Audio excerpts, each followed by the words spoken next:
all of the elites have all of this power, and here's a plan to take it back. Your fiery talk you gave at World Economic Forum, I DM'd you, I said, great job.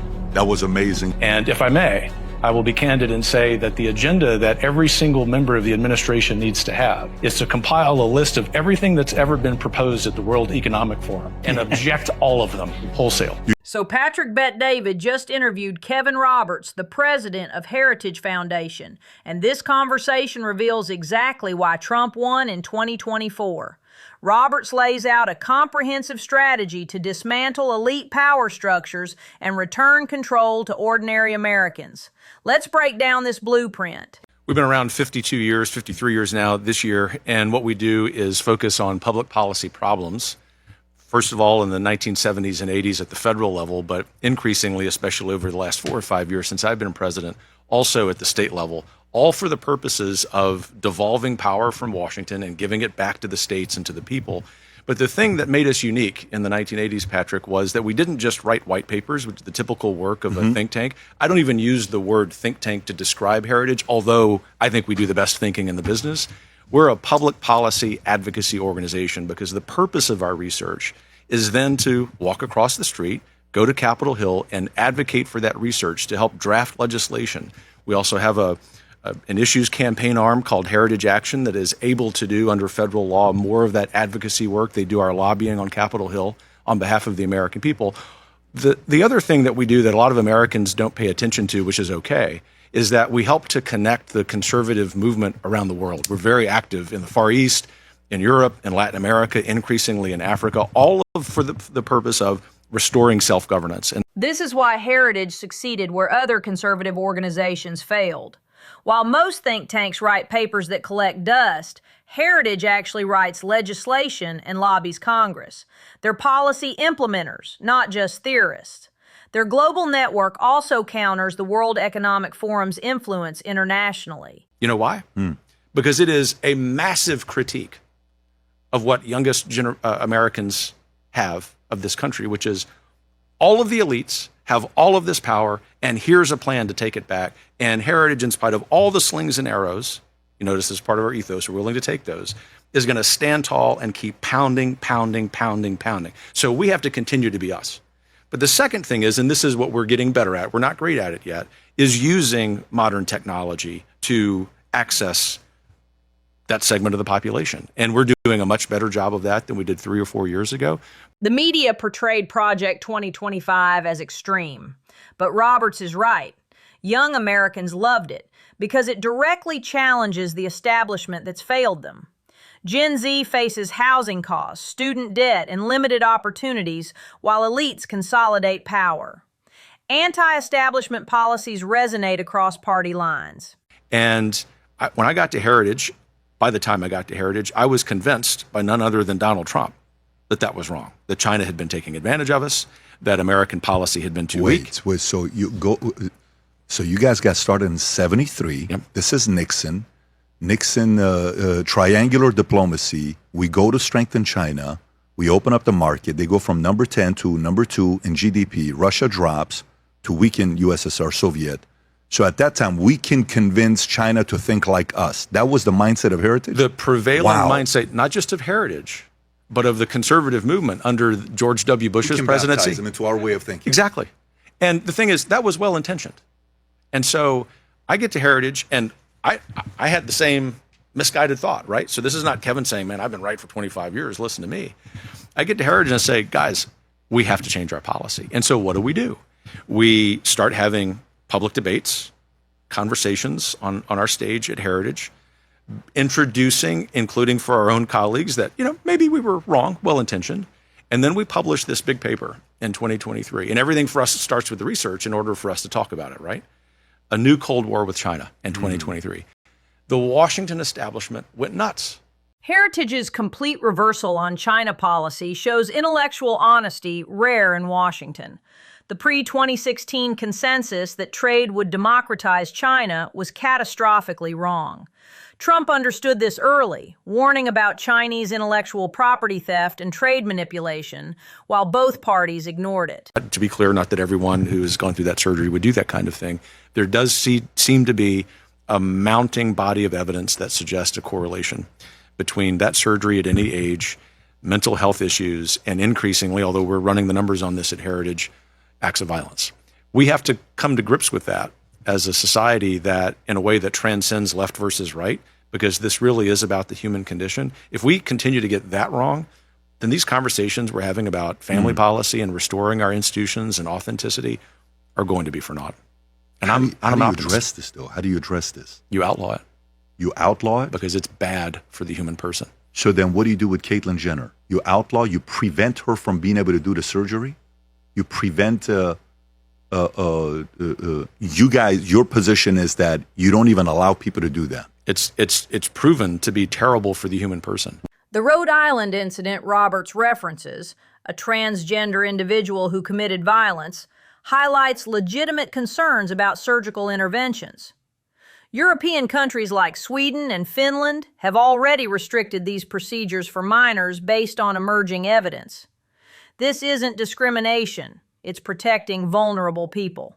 We're saying, to be clear though, that's downstream from some bigger factors, what's going on culturally and economically. And just like you say to young people you encounter, get married, have a lot of children, our institutions, which are upstream of the institution of the federal government, have to do a better job of cultivating among Americans the desire to be married and to have children. Our religious institutions, our other cultural institutions. And so these things have to occur in tandem. The good news is, while the data is admittedly mixed in some cases, in some countries that have done this, particularly Hungary and Israel, there have been modest improvements in the marriage and birth rates. And so we at Heritage are sober about the timeline we think that it will take to reverse this, a generation, 20 or 25 years, but we believe we're not yet at the point of no return, although probably there are some societies in the West that are.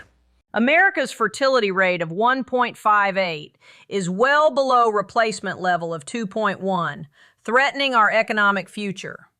Hungary's Viktor Orban implemented similar pro-family policies and saw modest birth rate increases.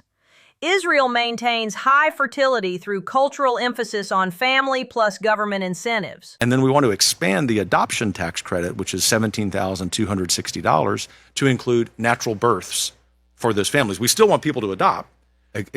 Unpack that for me if you could, the $17,000 one. If you and your wife decide you want to go adopt a child, there is a $17,000 tax credit.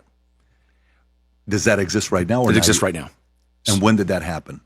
Several years ago. I forget which year, but it's been on the tax code for a long time. What we're arguing is that take that same concept. We still want, of course, people to adopt, even more people to adopt. It actually would probably help both of these pieces of data. But take that same part of the tax code and expand it to births, natural births for a married couple.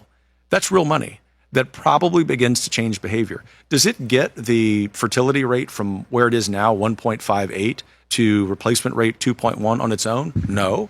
But if you have the president and his entire administration talking about the beauty of marriage and family, if you eliminate all the disincentives in our safety net programs toward marriage, you probably start knocking on the door of the replacement rate over 10 or 15 or 20 years.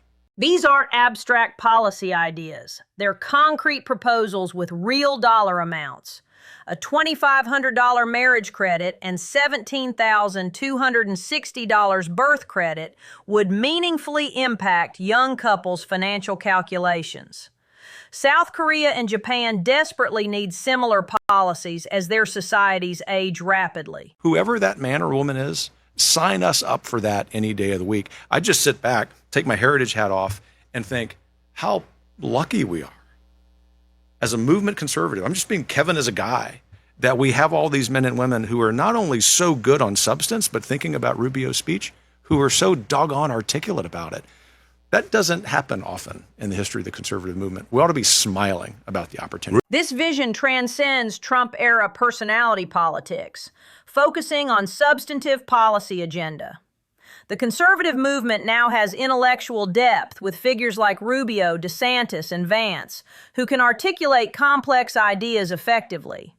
It's a stark contrast to the policy-light approach of previous decades. We've done that since 1980 when President-elect Reagan asked Ed Fulner at Heritage to help him with that. And it's grown from putting together, in that case, about 300 names for a somewhat lower number of open positions, to what we did in 2024 with 110 other conservative organizations, which is a massive database that the administration. So it's not only you; it's within different organizations together. And that's why I think this time around it's been so successful, because it was conservative movement wide. A lot of organizations, not just Heritage, deserve credit for that. And because of your how does that help me understand? I don't even know how you guys do that. How do you do that? Through our networks, people who are adjacent to us in the work we do daily in Washington, but also for Heritage, because we're out in the country more than we are in Washington. People have served in state governments, or they have a competency or expertise in a particular government agency, and we get their resumes and we vet them, and then we also do training for them for the potential. What is the vetting process? Because you know, when you hear about, hey, you're going to run for this job, is there any things in your skeletons in the closet? Does that actually happen? We do some of that for our database, just so we can know if there are any issues there. Obviously, if the president chooses to tap someone, they go through the FBI background check, which is even more significant. The reason it worked this time so well is because there were so many organizations that were part of this. Presidential transitions typically struggle with personnel. Obama had unfilled positions for months. Trump's first term faced similar issues. Heritage's database of 110 organizations providing vetted candidates solves this problem.